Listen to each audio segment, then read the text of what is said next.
Welcome everybody to Barefoot TV, a weekly online TV program which provides you with easy access to knowledge, wisdom and guidance from myself and experts, leaders, spiritual advisors from all over the world to support you in transforming, growing and connecting with all things love, soul and spirit in your everyday lives. For those of you who are watching for the first time, I'm Leanne, the Barefoot Medium. I'm an international medium, channel, twin flame, transformational coach and author who is absolutely passionate about not only reconnecting you with loved ones who've passed over, but providing the opportunity to access knowledge and guidance, practical tools and techniques you can use every day to embrace what you love, what brings you into connection with your joy so you can be more of your authentic self. Now kick off your shoes, sit back and relax and enjoy today's episode where I am joined by Anna Dow, a speaker, self-improvement coach and author of Bent But Not Broken, Finding Your Power, Passion and Purpose, which offers hope, strength and courage for the spouses of PTSD victims, women in particular, by helping them gain control of their lives and to rediscover their self-worth, self-love and self-compassion. Now, not only is Anna here to share her story with you all today, but she's here to talk about the topic of power, passion and purpose. Welcome, Anna. Thank you so much, and thanks for the great introduction. I feel so honored. Pleasure. Can you tell those who are watching today a little bit about your background, your story, and how you're doing what you're doing today? Absolutely. So I do have a background in psychology. So naturally, you know, I'm the helper. I'm here to serve others, and the universe, or whatever everybody calls God or Buddha or whatever, put me on a path or different paths throughout my life that really challenged me and helped me grow really as a person, as a wife, as a mother, as a woman, and you know, always in search of the passion. I stumbled upon, you know, different situations, different individuals in my life that really helped me to zone in and narrow it down to what it is that I want to do with my life. And that also led me to my husband, who, when I met him, he was just released from the Canadian military. And later on in our lives, we realized that he was suffering from post-traumatic stress disorder. And later on in our marriage, he was diagnosed with PTSD. And at that point, you know, it has been, and it still is, a very long journey. It was very hard at first because first he wasn't diagnosed with it, so we didn't know what we were dealing with. And me having a degree in psychology, I thought that, you know, it was pointing at post-traumatic stress. However, you know, being in love, you don't think about things like PTSD. You know, it doesn't fit into the picture of you know, the love of your life and the happy ever after and all that, right? So after when he was diagnosed, we started working with it, you know, but it was very much a very hard, although very loving, but very, very hard journey. And at that point, I started researching a lot about post-traumatic stress and, you know, what my husband was going through, how I can support him and such. And I came across the term secondary trauma. And I've realized that just being alongside with him, I suffer from secondary trauma, which is a condition that the loved ones usually take on when they're taking care of or being in close proximity to the sufferer. Yeah. I mean, I want to just pick up on for a minute because, like you, I've got a psychology background as well. So I understand what you're talking about with PTSD or post-traumatic stress disorder. But for those who are watching who may not know what that is, can you just give a little bit of a brief idea of what that is and how people might experience that in their life? Mm-hmm. So PTSD is invisible disability. It can happen to anybody. I'm sure if your listeners or viewers don't know about PTSD, they've heard it once or twice on the radio or on TV, on social media, as their PTSD is such a buzzword nowadays, which is amazing. You know, I'm so happy about that, the stigma is lessening. However, there's still more to learn about it, but they're hearing about the soldiers coming from war with the condition of post-traumatic stress. Yeah. This is a huge misconception. I've seen it with clients too, where they're only associating PTSD with soldiers or combat. Yes, it's very true for the soldiers. However, it happens to within any of the professions. It can happen from assault. It can happen from a car accident. It can happen from an abusive relationship, an abusive parent. So it can happen to anybody at any time. And what it is being exposed or witnessing an experience that's so traumatic that our brain develops a helping mechanism, and that's what, you know, unattended later on becomes a post-traumatic stress disorder.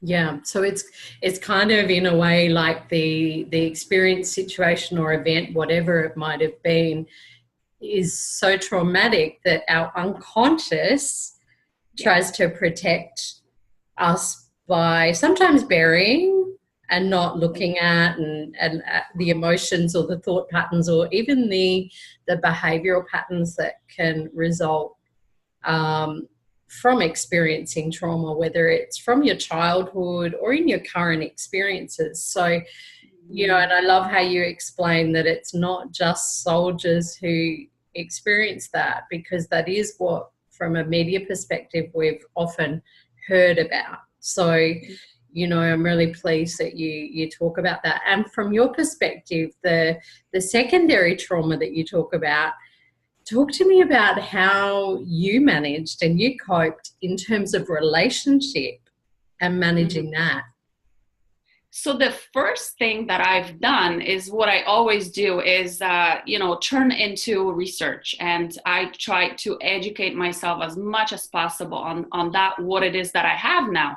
And that actually was a huge opening, because I've realized that there's not very many resources that, you know, cover that subject. It's mostly the PTSD and the sufferers. But when it comes to the family members or someone who suffers from the secondary trauma, there's very little resources.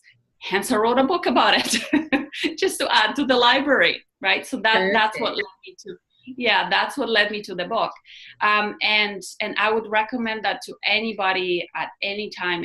If you think that, you know, your loved one is suffering from PTSD, help them get the help. But, you know, sometimes they do want, sometimes they don't want. You can't make them do stuff that they don't want. However, you have a choice to take care of yourself. And number one thing, research what it is that you might have. And nowadays, there's a lot more resources. And you know, with the University of Google, you can pretty much find anything under the sun. And, you know, there are support groups and such. And you know, with myself, when I started this journey, I have to say it was a very lonely journey. Yeah. Because PTSD is very similar to a lot of conditions, and has different facets to it. And, you know, a lot of sufferers heal or trying to heal their pain or trying to bear their pain in alcohol or other addictions. So there's a lot of different resemblances with, let's say, families of alcoholics. However, within itself, it's very different, and not a lot of people are educated about it. And it's a very lonely journey. I remember, you know, being I had a lot of shame around, you know, being in a marriage like this and being in a position where I was, and, you know, loving my husband dearly. I still felt like I couldn't talk about it because I was judged, right? So at some point, I stopped reaching out for help because people just couldn't understand. And where we live, there is not a lot of military families. So, you know, a lot of people that I was trying to confide in or seek help with couldn't help me. And they were very judgmental. Of course, I was blessed with few friends and family members that supported me no matter what. However, it was nevertheless very, you know, at some point I just stopped talking about it, and I was bottling everything inside, right? And that's when I started. And I think that's where that emotion and that really heavy emotion and kind of dark emotion of shame comes in, doesn't it? About, if I share what's going on for me, or for me and my partner, my husband, or whatever, how will someone else react or respond? Will they still accept me? Will they still love me? And that's really what the energy of shame is about. And I love Brené Brown's work around the energy of shame and how we move through that. And one of the things that she talks about is knowing who you can go to for support and help, who will accept you unconditionally and support you, even if they don't understand what's going on, and not buy into your shame. Yes. Or judge. So I really love how you bring that in, and that's where the power, like a number of things that you've mentioned really trigger the word power for me, with knowledge and wisdom and being conscious and present to what's playing out for you, and being able to then, you know, take control in some ways of your own healing and your own journey and how you want to experience that. So talk to me a bit about power for you. Well, my experience says, again, I had a choice, and I knew I had a choice to either give in and you know, self-pity myself, or find the power in what was coming and what was happening. And I'm a huge believer in, you know, asking the question, instead of why is it happening to me, why is it happening for me, right? At the end of the day, it's perception. And I knew I was groomed, quote unquote, for something better and something bigger and something more, you know, something greater. And I needed to go through experiences in life in order to be able to serve better in this world. And that I found so much power in that. I am a control freak by nature. But I love that you own that. Yeah, but because of the experiences that were happening and all the situations I found myself in, I just had to surrender. And I mean, the rugs were, you know, taken from underneath me, and I had no choice but to surrender and just say, hey, bring it on. I have nothing else. I have no fight in me. And that's when my greatest power started, right? Just surrendering and really opening myself up, really tuning in with who I am, what my needs are, loving myself first, you know, not from an egocentric perspective at all, not, you know, just kind of focusing and understanding that if I'm well, I can be a better wife, a better mom, a better coach, a better speaker, a better everything, but it all starts with me. Yeah. And, you know, I want to pick up on that word about truth and, you know, tuning into you, because that's where really our power comes in, and where we can tap into that perspective, that higher perspective, that universal or God or spirit perspective, whoever it is you believe in, about what is right about the situation. So we often, when we're going through traumatic or difficult or challenging experiences, we often focus on the problem or what's wrong about it. And I love how you flip that, because that's often what I talk to a lot of my clients about is, well, what's right about this? Let's shift that perspective to, you know, you go through every single experience for a purpose. And what is the purpose of this experience? What's the higher perspective? What's right about this? And So talk to me about how you found your purpose in amongst, tuning into you and asking that question while you were going through such a challenging experience. I'm sorry, did you say purpose or? Yeah, purpose. Purpose, yes. Purpose. So again, like I mentioned before, I realized that this is all happening for me. And then I started asking, okay, so what's the next step? How can I serve, right? And then as soon as I aligned myself with that energy and that path, I started getting answers left, right, and center. I would talk to someone and it would be in a conversation. I would, see someone or see a book and read a book or listen to a book. I'm a huge believer of listening to books, saw a show, and the signs were everywhere, right? That I am here to serve. I'm here to help others. And I was in a position that I was in, and I had all the life experiences because I'm one of the stronger ones. Right? And it's my duty to advocate for those who don't have that strength, who felt very alone, or don't have the resources to reach out. And at the same time, I found the purpose in that because, how can I not do that? It's my responsibility, right? So then it all aligns, with why did I graduate with the university degree in psychology, right? I was going to go to business, right? But I was always very drawn to psychology. Why did I, end up marrying my husband? Why did I have a childhood the way I did? And, all this at that point made sense. And I was like, oh my goodness, this is my purpose. It took me a few years to figure it out, but because I was open to all the signs and really asking the right questions and really willing to have the universe let me the way where I wanted to, where I needed to be, and then at the same time wanted to be, I've arrived. And please don't get me wrong, there's a huge and long journey ahead of me, so I'm not settling, but I am so excited. And that's where the passion comes in, that I can, like you beautifully said, change the experience from what a lot of people view as very negative and traumatic to, this is my passion now. Helping others is my passion. Yeah.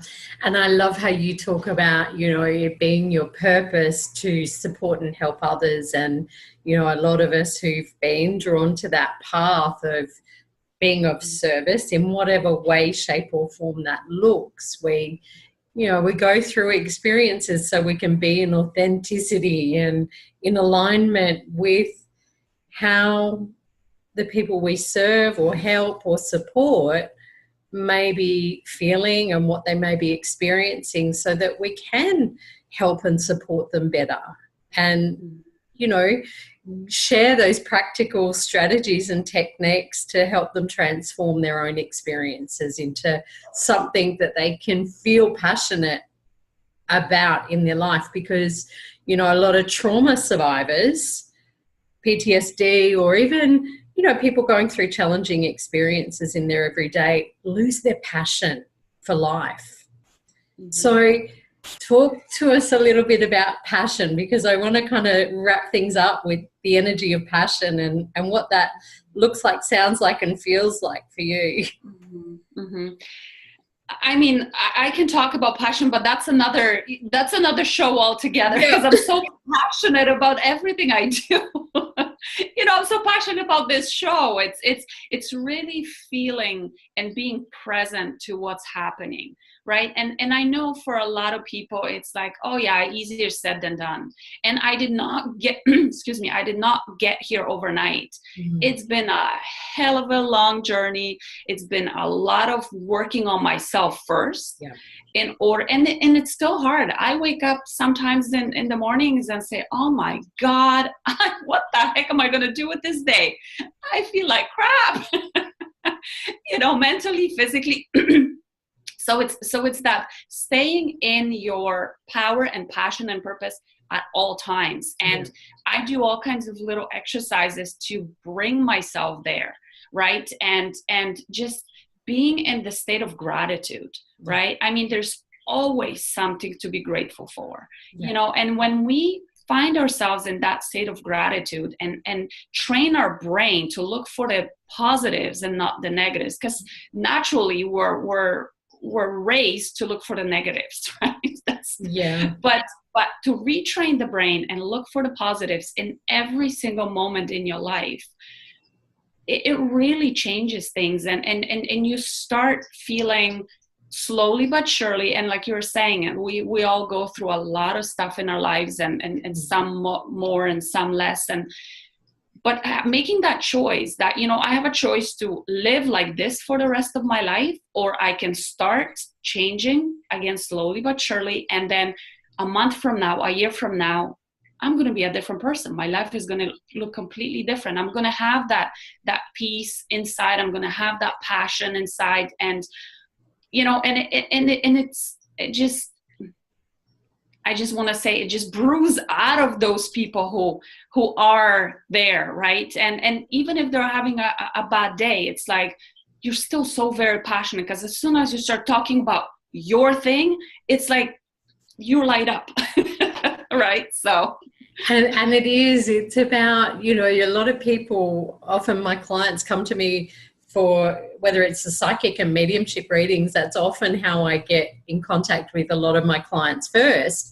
But I also do the transformational coaching and bring in my psychology and my teaching background, which I'm passionate about, and being able to witness people transform and change their lives. And they're often unclear or uncertain about what direction do they take, and have lost that passion, or even that awareness that they have the power within them to change their experiences. And I love how you talk about gratitude in amongst it, because, you know, we are often trained to look at the problem rather than the solution. And you know, what I say to my clients often is, you are your problem and you are your solution.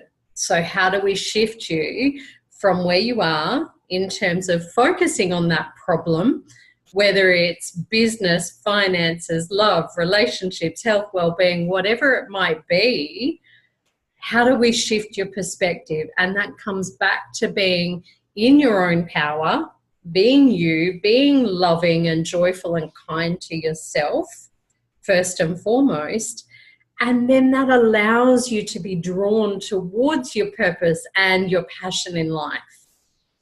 But if you don't start with coming back to you, then how can you be drawn to what you're passionate about? Because you're blocking it with everything else that might be playing out.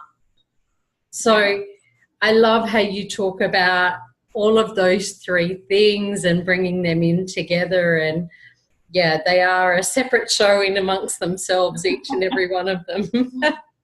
And we could certainly talk about each one for hours. So I appreciate your insights and your wisdom.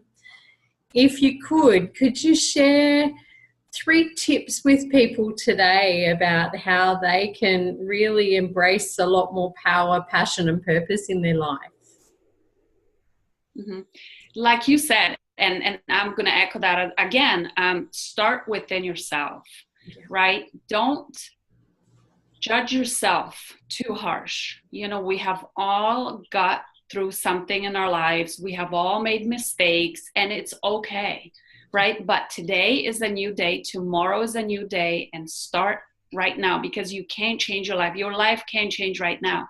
So the power of decision is key, right? I am deciding to have a different life. I am deciding to be happier. I am deciding to be a better person, and go with that. I mean, things are going to start flowing into your life when you are open and looking for them. Number 2, love yourself first. I mean, I can't stress that enough. Like you just said, you know, it's be kind to yourself, celebrate the little victories, right? Whatever it is that, you know, it's like, if, I don't know, if you have, let's say some kind of an addiction, right? I don't know, you're a smoker, right? praise yourself if you waited an extra 15 or 20 on an hour, you know, and didn't pick up that cigarette, or if whatever it is, right? Just celebrate the victories. Don't look for the negatives, look for the positives, right? So shift your perspective. And the third one, I'm a huge advocate of boundaries, right? Know what your boundaries are and really focus on what it is that you can and cannot put up with, what you are willing to give and at what cost. And I always say to my clients that no is a full sentence. It doesn't need to be explained or justified. You know, boundaries are key. And I've realized that I myself was breaking my own boundaries a lot of times. And then I would ask myself, well, how am I supposed to ask somebody else to respect them if I myself break them all the time? And if I can give one more tip, which is so important, the fourth, go for it. Self-care. Yeah. Self-care. I mean, life is hard. Life is long. Life is devastating at times. We have to take care of ourselves. So self-care, you know, if it's a bubble bath, if it's, you know, going out for a walk, whatever it is that you enjoy doing, find time. And to me and my clients, that is non-negotiable. I mean, you cannot give up self-care for a day, especially when you're under really, really extreme and harsh circumstances. Yeah. And I love how you bring that in, because it does fit with boundaries, and I'm a big advocate of boundaries as well. And yes, have overstepped my own boundaries at times and got some learnings around that, but you know, thank you. Appreciate it. But it is really about what you're comfortable with allowing in your space and what you're not. And that comes back to self-love and nurturing. And if you have a day, like you said, where you feel horrible and awful, how am I going to get through today? Then come back to self-care, come back to nurturing. It might be go and get yourself a massage, or go and have a nap, or do a meditation, whatever it might be, to shift your focus away from what you're perceiving as a bad day and shift that energy. Right. So thank you so much for sharing and joining me today for Barefoot TV. Can you let everybody know where they can connect with you if they'd like further information about what you do, or to buy your book? Absolutely. So everybody can connect with me on my website, www.bentnotbroken.ca/book, or they can email me directly at anna@annadowe.ca. So it's ANNA@ANNADOWE.ca.